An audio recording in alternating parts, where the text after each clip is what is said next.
પણ એ તો તમે સમજો કે પાવર કોનો આ બધી પાછળ? આ ભ્રષ્ટાચારી ભાજપનો કે સેટિંગ બાજ કોંગ્રેસનો કે અમુક પ્રકારના સમાજના આગેવાનનો, જનતાનો, લોકશાહીનો, બંધારણનો, ગુંડાઓનો પાવર કોનો? લગભગ પરિમલભાઈ 720 જેટલા બિનહરીફ થયા ભાજપમાંથી કે સામે ફોર્મ પાછા ખેંચાવ્યા XYZ. દોસ્તો ઘણા બધા ઓળમાં ઘણી બધી વાત થાય બિનહરીફ થાય સારી બાબત છે. દોસ્તો બિનહરીફ થાય લોકશાહીની દુનિયામાં બહુ મોટી ઘાતકી, ક્રૂર, બરબટ્ટાપૂર્વક નિર્દયી હત્યા છે લોકશાહીની. એ વાત કરવા આવ્યો છું.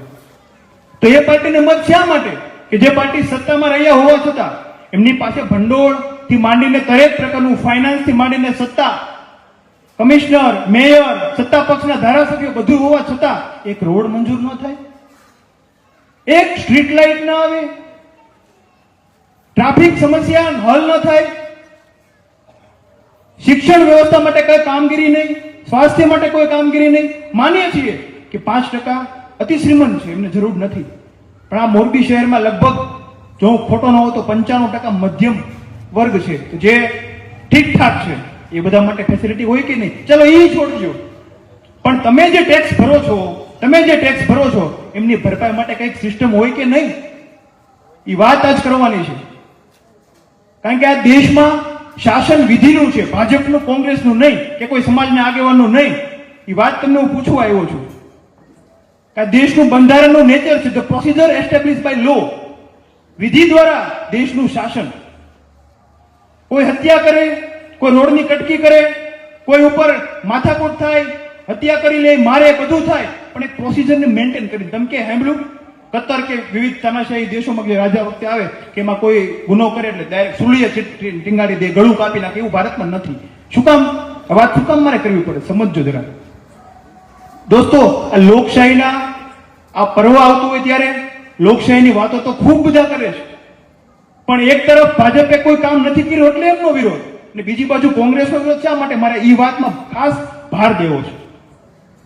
દોસ્તો આપણે સૌએ જોયું કે 30 વર્ષથી તમે સૌએ આજ કોંગ્રેસને મજબૂત વિપક્ષ તરીકે મત આપ્યા હતા કે નહીં?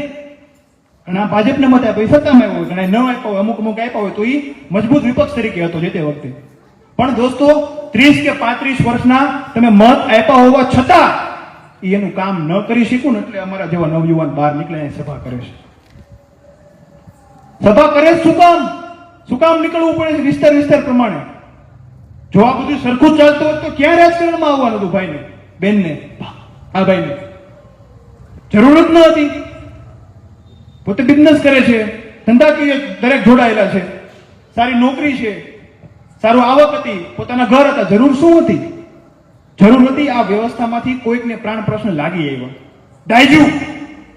ઘણાને એમ થાય એ તો મત માગવારો એટલે આવ્યા છે. પણ તમે જે લોકોને એમ થતું હોય એક વખત અખતરો કરી લેવાનો, અપક્ષમાં ફરી કે કેટલો સંઘર્ષ છે. એક બાજુ સત્તા છે, એક બાજુ પોલીસ, એક બાજુ મોટી મોટી ટોળી, એક તરફ પૈસા, કરોડો, કાર્યાલયો, ખૂણે 12 13 કાર્યાલય એક હોડમાં. એક તરફ અમારા જેવા માંડ કરીને મહેનત કરીને એકાદું કાર્યાલય ખોલતા હોય, એ બંધ કરાવવા આવે છે પડના દીકરા. બરોબર ને પરિમલભાઈ? કાર્યાલય બંધ કરાવે તો ઠીક, પાછું એમ કે અમે તો તમારી હારે જ છીએ, પણ અમને શું જરાક આમથી પ્રેશર છે. આ એટલે અમે કહેવા આવી છે કે તમને તો કદાચ ત્યાં બેસીને પ્રેશરો આવતા હોય, ખાલી કાર્યાલયની જગ્યા આપવા માટે. અહીંયા તો ખુલ્લી છાતીએ લડે છે, એકલા નીકળવાનું થતું હોય. આ ભાજપ પાસે ગુંડા છે, ઘણા બધા બદમાશ લોકો છે, પોલીસ પણ છે, જરૂર પડે તો પોલીસ, નકર ગુંડા. તમામ વસ્તુ સામ દામ દંડની નીતિ અપનાવીને, પણ અહીંયા છે શું? જનતાનો પાવર. આજે મારે એ વાત કરવી છે કે કદાચ તમારા વિસ્તારનો રોડ રસ્તા 2 મહિના મોટા થાય તો ચાલશે, સ્ટ્રીટ લાઇટ નહીં બદલે ચાલશે, કદાચ તમારા વિસ્તારની ગ્રાન્ટ યોગ્ય મંજૂર થોડા ટાઈમમાં ન થાય ચાલશે. પણ એ તો તમે સમજો કે પાવર કોનો આ બધી પાછળ? આ ભ્રષ્ટાચારી ભાજપનો કે સેટિંગ બાજ કોંગ્રેસનો કે અમુક પ્રકારના સમાજના આગેવાનનો, જનતાનો, લોકશાહીનો, બંધારણનો, ગુંડાઓનો પાવર કોનો?